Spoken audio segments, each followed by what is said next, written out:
तर शिंदे गेल्या आठवड्यात सुद्धा दिल्ली दौऱ्यावर गेले होते। तर त्यांचा हा दौरा नेमका कसा होता, या दौऱ्यात काय घडलं होतं पाहूयात। संध्याकाळी 7:30 वाजता एकनाथ शिंदे दिल्ली विमानतळावर गेले होते। रात्री 8:30 वाजता एकनाथ शिंदे श्रीकांत शिंदेंच्या निवासस्थानी दाखल झाले होते।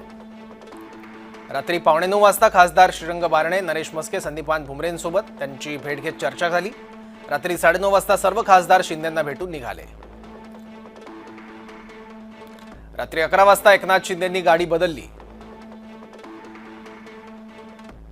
रात्री 11 वाजता शिंदे पांढऱ्या नेक्सॉन गाडीतून बाहेर पडले।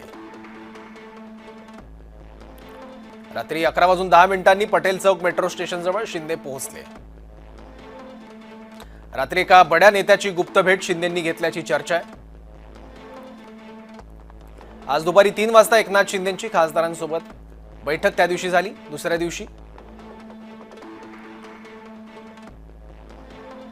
तर शिंदेंच्या दौऱ्यात नेमकं काय काय घडलं ते आपण बघतोय। जो दौरा गेल्या आठवड्यात होता त्याचा हा तपशील आहे।